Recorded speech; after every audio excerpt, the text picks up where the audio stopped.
You're tuning into Black and White Sports on YouTube. The no-holds-barred truth on sports. The main event starts now. Well, guys, we're going to be talking about the layoffs or firings at ESPN. Now, you guys already know, man, Friday was a massive day over there at ESPN. There was actually a ton of on-air personalities that actually ended up losing their jobs. And wokeness could not save some of these people, like Jalen Rose, who was offended by, Mount Rushmore. Also, some other people lost their jobs as well. Steve Young, Susie Colbert. Who else am I forgetting? It was a ton of people. It was like 15, 20 people that lost their jobs. However, there is still a ton of people that probably should have got fired, but did not. This just tells you guys how terrible it is over there at ESPN. They get rid of some woke people. Matt Kellerman, obviously, as well, gone. But still, there is a ton of people that actually still remain over there at ESPN. And in some cases, in 2023, they have said some very, very offensive things. Dare I say, racist things. But yet, they were still saved for now. Now, this is the first time ESPN has actually done layoffs. They've done many of these things over the past 10 years. It's not a profitable company for Disney. Now, Bob Iger says, no, we're not going to sell ESPN. I highly doubt that. I think that ESPN will be for sale one day. Now, we do know that they're actually going to be making ESPN actually taking it off of cable and having its own streaming service. But we're hearing that the price could be like $20 a month. That's really, really high right there. It is. And we know that these streaming services really don't make a profit. So I do believe one day, probably sooner rather than later, ESPN will be sold. But the problem is, guys, the wokeness is still there at ESPN, and it still runs very, very deep. Now, they were never going to get rid of Stephen A. Smith. He actually gets some eyeballs on ESPN. One of the reasons why they actually brought in Pat McAfee is because he has a huge following, and they're hoping that some of those people actually come over to ESPN. I don't think that's going to work. I mean, Pat McAfee was getting destroyed after he announced he was actually going over there to ESPN. But let's go ahead and dive into this, guys. Look at this. Bobby Burack over here on Outkick. ESPN's leading race baiters survive layoffs. And this is the problem, guys. Now, there is right here. You can actually see right here. This is the list of people right here that were laid off. Susie Colbert, Steve Young, Matt Kellerman, Keyshawn Johnson, Jeff Van Gundy, Jalen Rose, Todd McShay, Matt Hasselbeck, Ashley Brewer, John Lee, LaFonso Ellis. Man, that's just some of them right there. It was a ton of them, guys. But still, some of the biggest race baiters are still there. And I can't even go over all of them in one video. We would actually still be here to next week.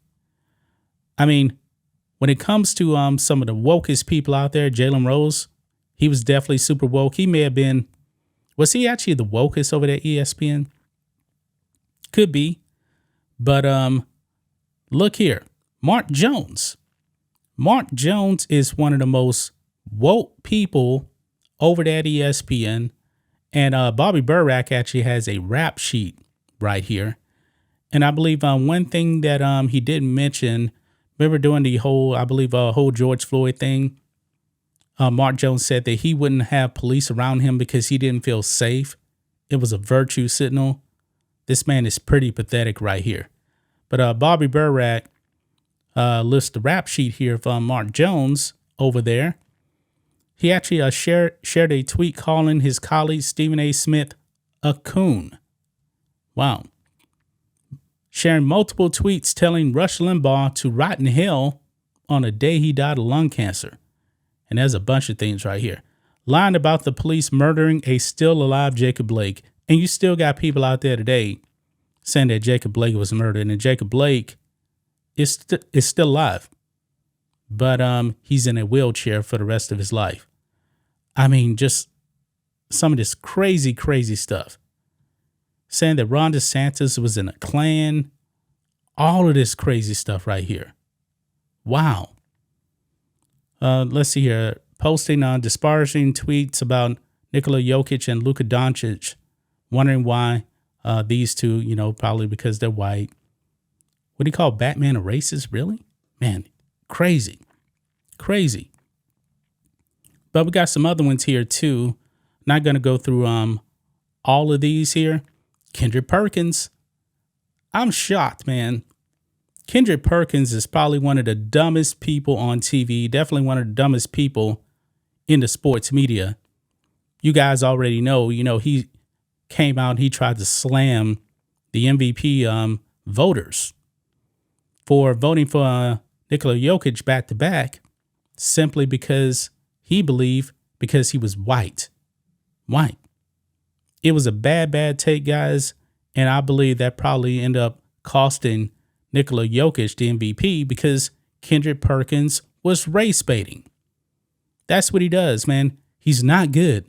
I'm shocked that they actually kept this guy on TV. He is absolutely terrible at his job. But however, Bobby Burack actually points out right here, according to the Miami Herald, ESPN is considering elevating Perkins to NBA countdown to replace Jalen Rose. Now, I'm not a Jalen Rose fan at all, but Jalen Rose is better on TV than Kendrick Perkins. Kendrick Perkins is terrible at what he does. He comes off as not really professional at all, no matter what you say. Now, Jalen Rose pretty well too, like I said. But Jalen Rose is actually more professional on TV than Kendrick Perkins. Horrible, man. Horrible. Man, Jay Adonde is still there. Oh, look at this here. Last year, Jay Adonde argued that red state voting laws in the U.S.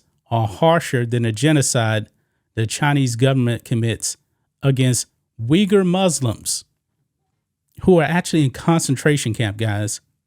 Concentration camps. Look at this. To Adonde requiring citizens to obtain an ID, talking about to vote, is worse than rape, torture, and forced sterilization, all of which the CCP inflicts upon Uyghurs. He's still there.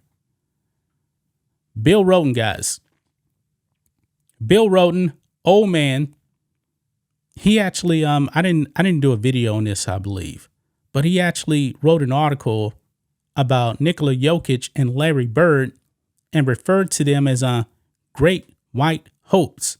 Now, Larry Bird is one of the greatest players of all time, no matter what the race. He's in that top 10, most likely in that top 7, all-time great player. Jokic too early, but he is the champion, and he was the Finals MVP. I'm pretty sure that Kendrick Perkins didn't like that either. But this guy still keeps his job. Wow, amazing.